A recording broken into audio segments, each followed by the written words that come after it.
everyone, welcome to the WCS Premier League. We are in Season 3, the one last season before the Global Finals of 2015. I am joined by In Control and Huck as we decide who will be the one last champion. Should be an exciting season, gentlemen, and we are ready to get started with the first group. Of course, round of 32, kicking it off here. But before we move into all the matches, we want to make sure everyone's caught up to date on exactly what's going on at the WCS Premier League. Of course, we start with the round of 32 here in Burbank and also in Cologne in our studio out in Germany, going through 8 groups. We'll be doing A through D here in our studio out in California, and then E through H in Germany. Moving on, if you win in your groups, the first 2 places of each group will go to the round of 16, which will take in Poland, of course, all the way through the round of 8 and the bracket stage to determine who will be the next winner in Season 3, who will pick up that trophy one last time here in 2015. This all leads, of course,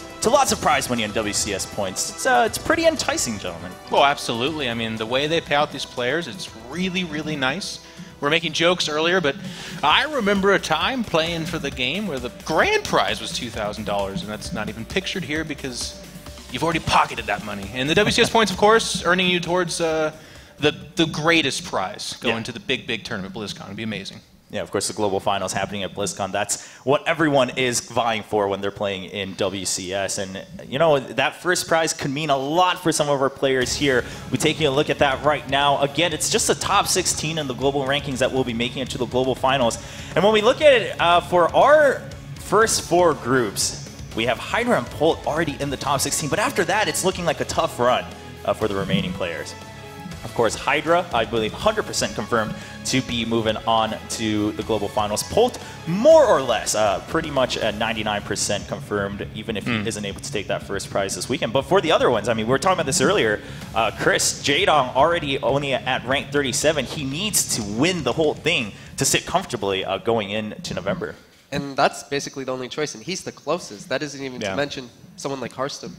It's desperation time. I mean, when you talk about WCS points, that is in relation to going to the big tournament BlizzCon. This is Season 3, so for a lot of these guys, maybe going to BlizzCon is not the big hope, but winning, placing really well, showing that you can still contest with these guys, don't underestimate that value because, man, you know, this is also the end of the year where, you know, not that we can go too much into this, but like contract talks start coming up. This is what people are going to remember you from for the end of the year. And then there's that Christmas break. So going out with a bang, winning, that's a big deal. Yeah, it's what really lasts, the lasting impression, right, at the end of the year 2015. And let's take a look at the groups, of course, how everything breaks down in the round of 32. As we were just mentioning, I mean, Jaedong, Harstum, these guys, they need to fight through a long way to get to the very top. We'll be starting with Group 8 today. Harstum already there, as we mentioned. Polt, of course, a favorite for any season of the WCS Premier League, and going through all the way to Group H out in Germany, which will also have TLO, of course, home crowd there. That will be exciting. But Groups A through D should... You just mentioned TLO like that, not Hitman. Literally the most exciting thing this entire WCS season. Well, he's not playing here though, so you know what? It's not at my excitement level just yet. I won't be able to see him live. That's already the disappointment for me. Don't get to see him live. I mean, shake his hand and whatnot going forward. But as we were just talking about, you know, the other thing we should mention is that if you win, again, it's the WCS Premier League. I mean, you can say that you're a champion, and not that many people have been champions, because we've, of course, had some people like Polt who have won a couple of seasons in the past, taking that away from other players. So if you win here, even if you don't have a guaranteed spot in BlizzCon, you can go back home saying, you know what, I'm in the elite ranks of StarCraft 2. It is the tournament right now. Like, there's good and bad with that, but the good vastly outweighs the bad in that regard, in the sense that if you win WCS, that is a mark on your belt. Like, it carries on for years. You're like, oh, wow, you're a WCS champion. I mean, we're still talking about some of Polt's big wins a couple of years ago, you know? Yeah, well, a win here for any foreigner. I mean, at WCS, a foreigner hasn't done that yet. Lilbo came close. He was pretty close. It was a great finals last time, but yeah, Hydra was the dominant player, and we get to see him again here too. Hopefully he's in the same form. Yeah, of course, Hydra came back after losing the finals in Season 1, so maybe Lilbo can repeat that in Season 3. Lots of exciting stuff coming up, ladies and gentlemen, but it all starts today with Group A, so let's take a look at our players.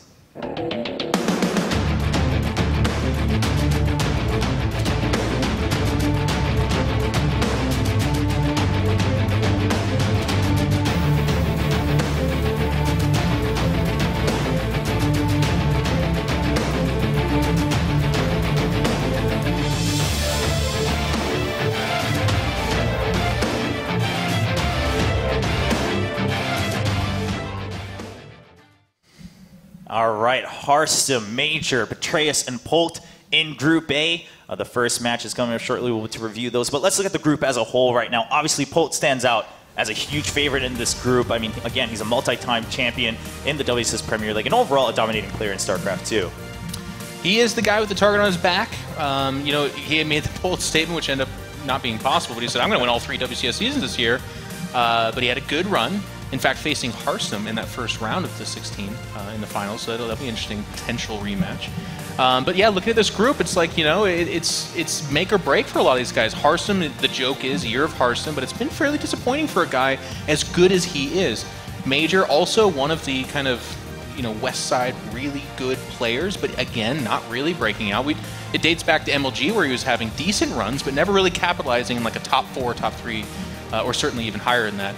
And then Betrayus, he's taken time off, but, you know, he's still one of those dangerous Zergs that sometimes when players take a time off, they only get better at the game. Yeah, I immediately think of Vortex. He was a player that he took time off, and then he did worse when he went full-time. But then when he went to school, he actually was a better player, which is, you know, an interesting thing. And I hope Betrayus will show that today. Yeah, that's something to always take into account, of course. It's not always the same pattern that works for everyone, but our very first match will indeed be Harstem versus Major. And as you just mentioned, I mean, for both these guys, it kind of becomes a running joke in a long time coming for both of them, but it is a breakthrough, right? You want to get another win or at least, you know, a top 4 finish to really say it was a successful year. Otherwise, it's going to be a little rough. First, looking at Major, of course, having made it to the Premier League once again, has made all 3 seasons so far this year.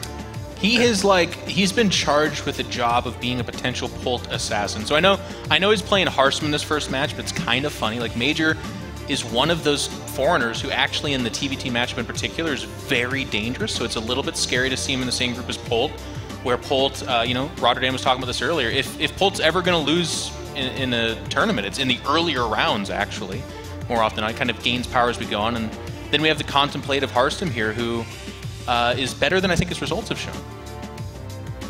He's just not consistent. Sometimes he shows great skill, and then he looks a little confused. It's like he wants to look at the camera, but he's not sure where the camera is exactly. But he has to really show consistency here, I feel. Yeah, I mean, of course, the whole year it's been the talk as we look at the map picks and vetoes for both of these players. But Harstem saying, you know, year of Harstem, Season 2, kind of a crash and burn scenario for him. Coming back in Season 3, it's not... Group A actually shouldn't even be the biggest problem for him right now. His concern is, no matter the opponents, can I move on to the bracket stage, the round of 8 of the Premier League? That is one of the things that makes the WCS so difficult, is that it's not even just like... you can play a really good player, but the expectation is to advance beyond 2 of those players, really, into advance. But here we're going to start with Coda. This is the tried and true map of all the map pool for us right now. This is your Lost Temple. We've had a few of these maps where, like, in the map pool, all the players just generally agree, if you're the better player, you should win on this map most of the time. And the numbers kind of back it up. It's a little bit skewed towards Terran in the PvT matchup, which is what we have. Harstem versus Major here, but otherwise fairly balanced. Yeah, should be a good way to test where these 2 players are as we kick things off. Again, WCS Premier League Season 3, ladies and gentlemen. It's the very first match as we return to see the whole run to that trophy at the very end in Poland. And for our very first match, it's going to be Nathanius and the return of good old Rotterdam to the United States. It's been quite a year for our Dutch player, but here in Season 3, it's time to find out if he can get that finish to truly make it, you know, a year of Harstem to remember, Roddy. I thought you were talking about me over here. You're like, it's been quite a year for Oh, we're talking about Harstem. All right, I can live with that. It's good to have you back, Kev. All right, good. I've missed you, Nate. Yeah. We're going to make... It's been good. It's been good. It's going to make it awesome. It's been almost 5 months since I've been sitting next to my beloved Terran, and we've been casting a TVP together. Of course, the matchup that both of us probably love the most, at least when it comes to casting it together. Harstem versus Major should be a really good series. I'm always excited to cast my fellow Dutchie, and it's a pretty big series for Harstem because he has to kind of redeem himself after a rather disappointing Season 2. Yeah, I mean, he's gotten some results this year so far, but you know, if it's going to be your year, you have to go all the way through the year. So Season 3, very important for this Dutch Protoss in the Northwest. He is Invasion Esports Harstem. Going up against, of course, our very own Mexican Terran player. Spawning in the right bottom side of Coda, it is, of course, Major, who is very pleased that he can finally play in the American studios. Major's always been quite vocal. He's like, I don't want to travel to Europe. I just want to play in North America. It's so much easier for me. It just takes me a couple hours to get there.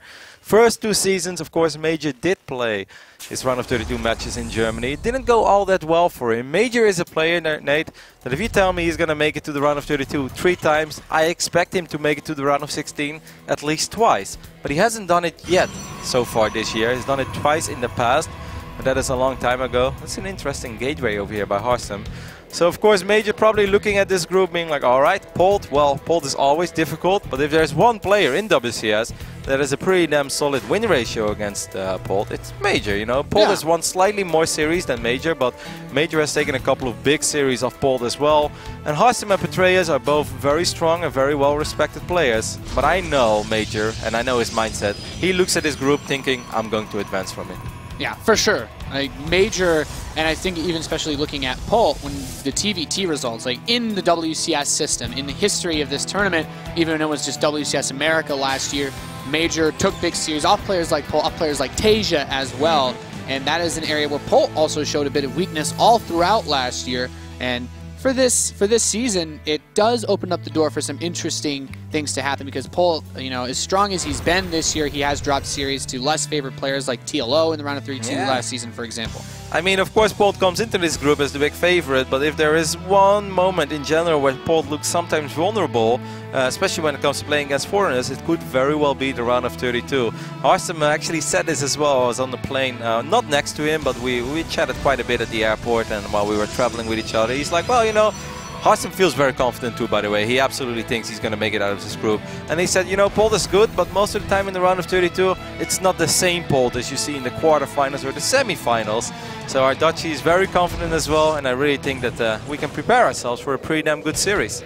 Yeah, there's a lot at stake, of course, a lot of prize money to be made, even if both of these players are, you know, not quite looking at BlizzCon anymore. They're trying to finish the year strong, get some big results in, and really, you know, get some positive energy going for next year. But so far in this game, we have a factory opening out of Major, so we're likely to see a bit of mind drop play, some early aggressive harass off 2 bases. It'll delay his later game tech like Stim, but he has the opportunity to do a lot of damage early on. Yes, Harstem is not a player, kind of like how we saw Lilbao go against this multiple times in the previous season, where they often counter immediately as soon as, you know, they know they're going up against it. This is very well done, by the way. I'm not sure how Harstem sneaked this probe across the map, but that's a great scout. It's so nice for a Protoss to know whether there is Rex number 2 or even 3, or if it's going to be the factory follow-up. If it is going to be the factory follow-up, well, then you know what to do. Get your observers in the right position and at least get a couple of units defensively early on. But where I was going before, Harstem is not the type of Protoss that will immediately drop 2 more gateways, not make any probes, and try to 3-gate counter pressure just because he knows, you know, kill a mine, then counter-attack immediately and try to win. He doesn't really play like this. Harstem is more of the slow and steady, wins the rape type of Protoss. Yeah, he plays very straight-up style of Protoss in general, I would say. And Major doesn't really mix things up too much. He'll open with aggressive builds, but he's not quite your, you know, like all-in-y type guy. Not really the one that you look to be seeing do anything crazy like a 2-Rax against Protoss or anything like that. So that being said, we have 2 Widow Mines coming out, and I was looking to see Starport, but Roddy is kind of mixing things up. Very fast third command center. This is like kind of almost like a bait play because he got scouted, I think. Yeah, that could very well be, and that's very smart play actually by Major. I like it a lot, Nate, and this is something I spoke a little bit with Harstem about as well. Harstem and we were discussing a little bit of, you know, when it comes to PvT, what do you like to play against, what do you don't like to play against, and he said one of the Terrans I personally don't like playing against is our very own friend Benjamin Baker, also known as the Muslim. He's like, because he goes triple CC so frequently, but if you don't scout it early enough, you know, you just try to play a straight up game and then suddenly they have overwhelming amounts of bio. While if you do know that they're playing like that, you can just 2-base all in, you can just pretty much kill them immediately. But if you scout it too late and you can't all in anymore, well, then Terran is going to have way more units than they normally have, and it can be very difficult as a Protoss. Yeah, and Major's actually taken a pretty interesting approach to dealing with all of this. So he didn't take a second gas in his main. He's very limited in terms of gas income, but he's going for a quick siege tank to help solidify his defenses, because he knows that even though this isn't a mine drop play, he still delayed his stim a lot. So the Siege Tank gives him the defense that he needs to hold things together in the early game. It's it's the linchpin keeping it all together. Like, so far, not a whole lot is happening in this game, and if you don't play Terran or Protoss, you probably look at this as Zerg players like, well, why is this so interesting? There's not a whole lot happening, but actually a very unique build order so far from both players. Major squeezing in the tank, going for the triple CC, is not the standard in this matchup. It's not the norm. He's going to have a great economy, but he is going to be rather vulnerable. While Harstem on the other side of the map has opened up with that Warp Prism. Is he? Yeah, I think he's going to go for a little bit of Colossus drop. We're going to see a Colossus drop. All right, good way to start the day. I'll be honest, Kev, I wasn't expecting this. I'm a little bit sad that he didn't open up with Warp Prism speed. I kind of feel that's how Puck used to do it. Of course, very well known for his Colossus drop micro. And I kind of think opening up with Prism speed is maybe a little bit better. But oh my god, imagine if the Prism flies over the Widow Mine, Nate. It's not going to happen. I think even still, very important, he has to be out of the vision so we can see. Yeah. Does not know about this War Prism crossing the map. That's very important for Harstem. You can't really do stuff like this and get away with it if it's scouted early on. He's adding a lot of gateways behind this too, and no forges. So Harstem looks like he's gearing up to make a big aggressive play behind this. This reminds me a lot of how MC was playing against MMA in their Europe finals about a year ago. Just Colossus drop into like 3-4 Colossus push. Yep, one of the other Protosses did this as well. BlizzCon was who went up in that crazy series. Oh, Classic did it. Classic did this build. Did it against Pult. Yeah, against Pult in the round of 16. That was a great series. But this also kind of goes to show what Harstem was talking about with me. It's like, well, if I see they go 3CC, I'm just going to go for a big 2-base all in. If you try to play this straight up, they're just going to have so much bio in a certain phase in the game, and it's going to be extremely difficult for you as a Protoss to position your units in the right place pretty much all the time. This Warp Prism hasn't really done anything yet. He has to be very careful. I hope that he sees that mine. I don't think he saw it. Oh my god, okay. Hits the Warp Prism. It's not dead, but very easily could be killed. These two medvacs fly over the Stalkers that are approaching. One of them gets picked off, but these Stalkers have a hard time fighting by themselves. Yep, there is one Colossus though. Don't lose that Colossus, Harstem. You could pick it up with the other Warp Prism. Nice Some cute play, very cute play. And this actually hurts Major a lot already. You really can't afford to lose those units. That Siege Tank will be not really that great at defending against this. Those Colossi are big. You're not splashing multiple of them at a time. This is a very tough push to hold. I mean, Stim is ready, but the bunkers are not. SCVs come off the line trying to hold this, and Harstem can get a very quick game number 1 here. Yeah, there isn't just a whole lot of bio to work with for Major. Very quick, very strong attack over here for Harstem as he gets through most of the SCVs. Colossus have to stay alive though at all costs, and that's a good force field, Nate. Yeah, I mean, this was just very well thought out by Harstem. Great build order that dealt very, very well with Major's greedy opening. His build was a bit of an in-betweener, and that's okay, but only if you're able to catch somebody off guard with it. And Harstem, he scouted, he saw what he needed to. He said, okay, no mine drop came. You must assume it's doing something cheeky. And great pickups on these Colossi to keep them alive versus the Vikings. Yep, just look at the HP of these Colossus. All 3 of them are in yellow or orange HP, but all 3 of them are still alive. Like, I know this looks like this is extremely one-sided, but if those Colossus would have gone down, just Stalkers have such a hard time dealing with a couple of Widow Mines and a few Marauders. Harstem could have actually still lost this. If he would have lost all his Colossus, ends up losing 2 of them. Those Widow Mines, there's no Observer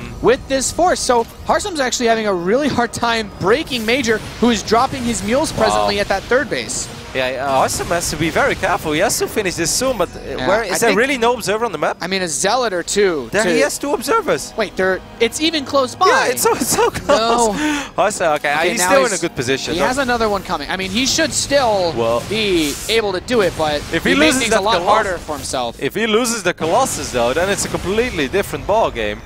He's still up 25 supply, but 18 of that is in workers. But the fact that he's up 18 workers doesn't necessarily mean that he's mining more money, because he's not, with 3 orbital commands. Attacking up that ramp into Widow Mines was not the best move he made. There goes one observer, Nate. The other observer is still there, but I think Harstem forgot about it, and I don't think Harstem uses F2. We've seen that in the past, in the previous game of WCS Season 2, or Home Story Cup. I think it was Home Story Cup, where he had a mothership core, but he didn't know he had a mothership core. He never pressed F2, so he ended up losing it. So I don't think he's even aware of that observer.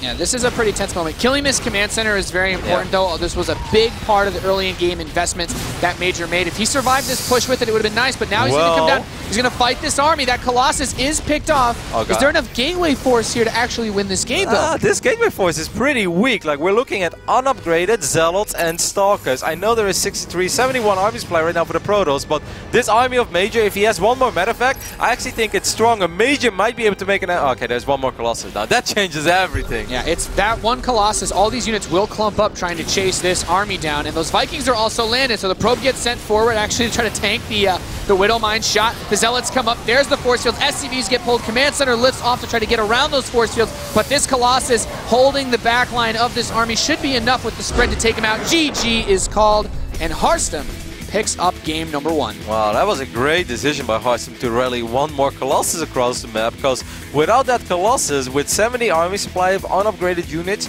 I think you will lose against 55 supply of stimmed bio. Like, the amount of micro potential Major has on that moment, that is insane, and there isn't just a whole lot of high DPS in that Protoss army left. So Major almost made a remarkable hold there against 3 Colossus very early on, but in the end it wasn't enough as Harstem picks up the first game in this series. Did you know that Harstem has never defeated Major in the best of 3? He's never actually beaten Major before. Nope. They only played 3 times, and most of it was in 2014, and I do feel that Harstem has become stronger over time, so it's not a massive statistic, but 3-0 in series so far between these 2 players. So if Harstem picks this one up, that would be his first official victory over Major. Yeah, that'd be nice. You know, last time we had Harstem here was last season, and he managed to, when he did advance around the 16, you know, he came out. He was like half confident, half really nervous because it was still a tough group for him, but advancing again, I'm very, very excited would be to hear what he would have to say, you know, being able to come back, make a repeat, and that's what we're talking about with trying to finish the year strong, because Major usually does quite well for himself without the offline tournaments. He's not really known for going to a lot of these, you know, offline places. He usually plays a lot from home. So this is more of like an unusual thing for him, but Harstem really wants to be winning these offline matches. Yep, and it's a funny year for Harstem. Like I said, a rather disappointing Season 2, but it wasn't so much that the Season 2 was disappointing, because he made it through the round of 32, made it into the round of 16, and that's great on its own. But the moment you go all the way to Canada, and then you go 0-2-0-2 in your round of 16, it still feels like a disappointment. You know, if you would have played a great round of 16, let's say win the first series, lose the second series 1-2, and then maybe lose the decider 1-2, you're probably looking at Season 2 as like, well, you know, I gave it my all, it was pretty alright. Nobody wants to fly to Canada to go 0-2-0-2, even though Canada is pretty awesome. But as a player, you know, Toronto's a nice city, but if you go there to play StarCraft, you want to win. Exactly. And right after that, you know, 3 days later, 4 days later, he came over to Krefeld in Germany to participate in Homesterer Cup. Again, he went 0-2-0-2. Like a player like Harstem going 0-8 in maps in 2 pretty big tournaments in a row, that doesn't feel nice. But since then, he's already kind of redeemed himself a little bit. You know, requalified for Season 3, actually made it to the MSI tournament as well through the European qualifier, defeated Marine Lord 2-1, one of the absolute best Terrans in Europe, and was also able to defeat Lil Bao, the other Frenchie, the runner-up of Season 2 in a PvP series. So Harstem's shown us that, you know, yes, he had 2 tournaments that didn't really go his way, he still got it. Yeah, I mean, and especially against the Frenchies, Roddy, they've been taking over that European StarCraft scene in 2015. But we are loaded in to map number 2, ladies and gentlemen. We're playing this one out on Cactus Valley. We have cross positions, and in the top left we have Major representing Mexico, coming in down 0-1 against his Dutch opponent. There's little ways to recover, of course, if he tries anything cheeky. He is up against Harstem from Team Invasion. Yeah, I really like the approach that Harstem had in the previous game. I don't think that was his plan all along. It could have been, though, because he did already make the Warp Prism very early on. So maybe this was his plan all along. But especially the fact that Major went up to 3 command centers so quickly. Harstem's first big attack hits right before Major can truly benefit from all the extra economy he's going to get from that command center. Yeah. Up to that point, it's more of a burden. It's slowing his production down. But if Harstem would have waited 1 or 2 more minutes, then suddenly Major has way more units than Terran has. Normally in that phase in the game, if they would have just opened up with 2 command centers and going 3 racks. I wanted to ask you, because I feel like as a Protoss player, if you see that the Terran is opening with gas, you know that the stim is always going to be late. Is a Warp Prism ever really a bad move in that position? Well, it's not necessarily bad. The only downside is that sometimes some Terrans are very good with their aggression and they keep their mines alive. You know, they drop the mines, they fly in, they fly out again, then they have Marine, and then sometimes they have a follow-up aggression. I think about my Dutch Terran, Uthermal, that I actually think is very good in keeping his first drops alive and keeping up the aggression. And then as a Protoss, you often only have very few units to work with because you're getting observers, you know, you're relying on photon overcharge a little bit. If you then also invest in a Warp Prism, like that's great as soon as you survive at home. As long as you don't take too much economic damage, it's a great decision, but it is a little bit risky because you don't have too many units to work with. I think that's a pretty fair point. As a Terran player, I usually feel like, you know, dealing with any type of counter aggression is very difficult when you go for those mine drops because you try to keep all your units out on the map, but you know, having Stim does make things a little bit easier moving forward. We do have a fast command center from Major playing a very economic opening, and it will be a 2 barracks play. So no fast mine drops coming this game. Could still be another 3 command center build. We talk about the mine drops, but he kind of switched things up halfway through. But that was only, I think, because he was scouted. When we talk about Harstem's play, he's up 1-0. You know, he's the guy that, you know, as you said, comes into the group once, you know, expecting to advance. What does he do on, you know, from this position if he just wants to make sure everything goes smoothly? He doesn't need to risk it on another build like a Colossus drop, does he? No, but cross-map Cactus Valley is also very hard to make strong 2-base timings because it's going to be quite easy for Terrans to counterattack while you're making your first big move out. And we saw that very well when Harstem went up against Polt, WCS Season 2, played on this map, went for a strong 2-base attack, which is not a surprise because as Protoss playing this map out can be very difficult. You know, the moment you're on 3 bases, you're already spread pretty thin. So that's why a lot of Protoss players like to go for a Stargate, sometimes open up with an Oracle, and then at least have 1 or 2 Phoenixes on patrol, just so you can chase down those medevacs, because this is a very difficult map to play an extremely long game. You know, once you're on 4 bases and you're rich, okay, then it's fine. But it's that phase in between, let's say, 2 bases and completely stabilizing on 3 bases, where it can be rather difficult as a Protoss player, because you're going to need a lot of observers, or in this case, Phoenixes, to keep track of all those medevacs. Yeah, that's a really important point to bring up. I'm looking at the way that Major is setting himself up, and I'm in love with this build order. So he got his 3rd barracks a little bit faster than the average command center first build, but what really matters is there's no gas. So he gets his 3rd command center very quickly, but by having the 3 barracks just that little bit much faster, he actually has enough marine production to cover both of his mineral lines without investing in any other tech. And by the time, even though his stim will be late, when it comes in, he'll have significantly more units than you otherwise normally would. Yep, I'm not sure if he's expecting the Oracle. He has to be a little bit careful. I like that Harstem is rallying a Stalker across the map. Why do I like it, Nate? You know the answer. Because there's no bunker yet. And as long as there's no bunker, it's very annoying as a Terran to deal with this. I know a single star... Oh, he's going to set up a flank. He's going to bait him in. He's going to come from behind. That would be really sick. If Major is able to execute this the way I think, the Stalker will go all the way into the natural because there's no bunker and now Major is coming from behind. That's really good. That's very well done. If he gets this Stalker, that will be very nice, especially considering that Stargate could end up coming into play. The Oracle could actually mop up these Marines if that Stalker was able to do some damage to them, but no, it gets caught trying to run away. Just runs into the main base, so he knows that mineral line is exposed. He pulls the Marines away, a counter bait, and actually manages to get some SCVs here in the natural. Really cool play on both sides here. Harstem making the best of that situation. He knows that Stalker is super dead, but it's still, you know, set up a little bit of an...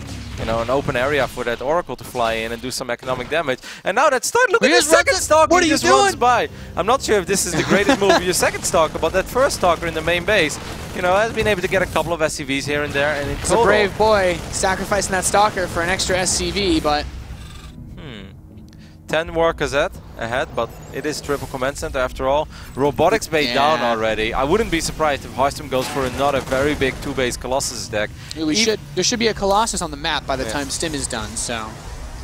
Yeah, and because of this opening and also because of this aggression from Harstem, it's going to take a long time for Major to get his factory and his starport up. Factory just now going down. Very far away from having not just medevacs, but Vikings. And so how are you going to counter, like, there's almost no way for Major to counterattack against a 2-base Protoss lane, which is something that a Terran would normally love to do. It's already very difficult when you're playing with 3 CCs this early on, but it's particularly difficult when you end up losing 10 SCVs and your gases are a little bit delayed and stuff.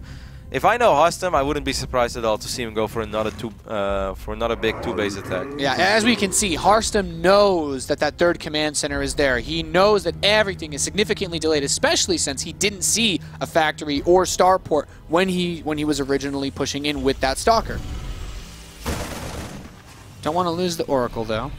Always a good threat, because if you can pull any of those Marines into the main when you make your big push, you know, those are the types of things that really mess you up. Yeah, it is nice for Major that he has a little bit of map control now, but there's just not a whole lot he can do anymore with these Marines. He knows there's going to be photon overcharge. He knows there will be a couple of gateway units waiting for him. Would perhaps love to intercept this Oracle somehow, some way in the middle of the map, but he's getting rather unfortunate with his Marine pathing. Right, but you're right on, Roddy. There is no forges once again. Bunch of gateways being added. This is looking like it's just going to be another big Colossus push, and I love it. I think it fits so well. The map is still big. There's a long way to go to get across. This scan, you know, does Major see what he needs to know that this is what's happening? Complete. Well, all the gateways are within the dotted circle, Nate, so there is a good chance that I think he knows, as he spotted most of those gates, and he also sees there's not an overwhelming amount of probes in the natural. 18 is a number that's, you know, very healthy, but if you see 24, 26, then it's like, all right, this Protoss is going up to 3 bases. I'm actually surprised that he already floats over this command center. Maybe he's just going to use to drop mules, but I wouldn't really try to saturate it with a whole lot of SCVs, because you know that most likely... This would be a great pickup, by the way, if he's able to get that pylon and the probe in the middle of the... Oh my god, they were so close! This is great, because this actually slows down Hearthstone push quite a bit.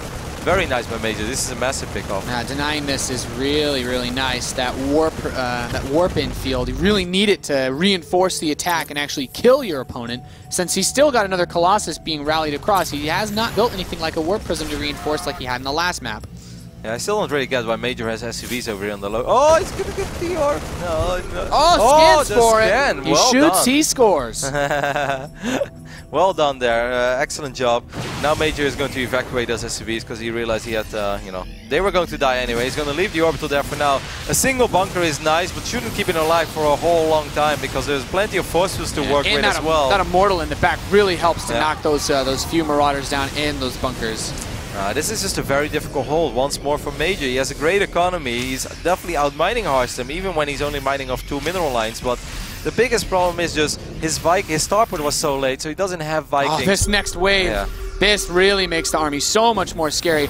Is there an observer to help with the mines? Not yet. It's coming across the map now. These Stalkers could... Oh, no, they're not going to go for it because they don't have Blink. Good job there. Again, cancelling a pylon. That's really nice. But, you know, there's one more backup pylon. As a true Protoss. Always has a backup. Got to daisy chain those pylons forward. Do not want to be left without a warp in. And picking off the bunker from the right side, using great positioning. Hearthstone really showing a lot of that confidence that you talked about coming in here. He recognized what he needed to do to win, and he has not been scared to make these bold decisions to stick with these big aggressive pushes. And I don't mind it, you know, going up against 3 command centers can be very painful. And there's a reason why some of these builds have fallen a little bit out of fashion. The Observer died, that's nice, because that was the only Observer that was out on the map. There is still one bunker alive as well. This army from Hearthstone looks extremely scary, and it is, but it's a lot of Stalkers. Will Major? No, he doesn't really have any Vikings anymore. Those time warps especially, keeping the bio from rushing forward, allows these Colossi to continue stampeding into the natural expansion of Major. The Widow Mines will detonate once again, but still, getting a good spread on this would be so difficult. Those Colossi are at full hit points, Roddy. Yep, all 3 of them are so healthy. Getting a free medevac there, that's very nice too. Can just separate one Stalker from the pack, and that's exactly what Hearthstone does. You know, he took one for the team. A couple of these Stalkers are going to fall. One Colossus does fall, but Major needs to do more than that. Like you said, the other 2 are still completely full on HP, and Hearthstone again takes a commanding supply lead. 1 Viking remaining, the last one picked off. Zealots moving into the main base. Hearthstone looking to take a clean 2-0 to kick off Group A of the World Championship Series Season 3. GG. Yeah, excellent start for our Dutch Protoss over here. Played very well. I felt a little bit sad for Major because he set up such a good bait early on, you know, with the Marines. That was a really cute play, and it kind of backfired because he couldn't kill the Stalker in time, and then it just opened up a window for the Oracle to do a lot of work. And, you know, Hearthstone just going with a very easy approach as Protoss player. It's like, oh, you wanna go 3 CCs? Well, deal with my strong 2-base Colossus all in pretty much. You know, there are some weird scenarios where the game may transition into the next phase, but most of the time when you do this as a Protoss player, you know, you're going to ride with it, and you're going to ride it all the way out to the end. Yeah, very tense situation to be put in as Hearthstone, forced to make those big decisions, but he did. He took the hard choices, and by sticking to that, you know, you see it, you know from all the games, all the practice you have, you're like, I know that I could just do a big 2-base push and kill 3 command centers. But sometimes you get a little bit nervous. You don't quite go for it, and that's where things really fall apart. Yeah, especially when, if there's not too much on the line, and sometimes you're like, I don't really want to do that again. I don't really want to go for the strong two-base attack. Let's just play it out. But it's really funny because we actually spoke about this in the plane. He's like, I just hate dealing with that, man. Like, they have so much more than they normally would have in a certain phase in the game. He's like, it's absolutely ridiculous. You need to kill 3-4 medevacs full of bio to stand a chance to go up to 3 bases. He's like, so if I see it, I'm just going to 2-base all in. That's pretty much the best thing you could do. And especially with the opening he had, with the Stalker distracting the Marines, the Oracle doing some economic damage. And because of all that chaos that's happening in Major's main base, the refineries are delayed, the factories even later. Normally as a Terran, you want to try to at least counterattack a little bit. Yeah, because the biggest thing is you see that army coming across, you say to yourself, if I have 2 medevacs in his base, he needs to bring his mothership core home. That means no time warps, or he needs to bring his whole army back or recall. And that buys you enough time to land that 3rd command center, get a little bit more income, because he had his 4th and 5th barracks finishing too. But Harsum was just very, very precise in every movement that he made, especially running that Stalker into the main. As weird as it was, he knew that the factory was super late. Yeah, he made the best of a dicey scenario there. Let's check in with Chobra, as I can't wait to see what the boys have to say about that series. Thank you very much, gentlemen. Of course, they broke it down quite well. They went on for a while there, didn't they? During They the did. wrap-up of the match. Just so much passion at that desk. Highlighted all the details in that matchup. But of course, bottom line, Harsum moving onward. Result-wise, looking pretty good. But what do you guys think overall? How is Harsum looking right now? Because obviously he's the focus as the winner of that match. I feel like he was a little sloppy, to be honest. Running that first Stalker in was obviously a conscious choice, but running in that second Stalker, it seems more like he was just sloppy, maybe a little stressed out, wasn't playing top-notch. I feel like if he plays the same game against Paul, he's going to run into a lot more trouble. Other than that, altogether, he's played decently. I think he made good choices. He didn't commit to forges. He didn't walk in the middle of the road. He said, you know what, I'm going to all in. I'm going to stick to it. There's no contingency plan here. That's just what I'm going to do. And, picking such a hard line choice in StarCraft 2 is the way to go, especially when you're playing at this level. Yeah, his reads were good, and I like how the guys broke it down, joking aside. Dealing with 3 CC openings is really difficult. There's a lot of bio out there, and Major has fantastic macro, by the way. If that guy is able to get into the mid game, he is a really tough player to deal with because he'll produce so much and harass so well. So hopefully we'll see more of that because he's still got at least one more best 3 to go. Right.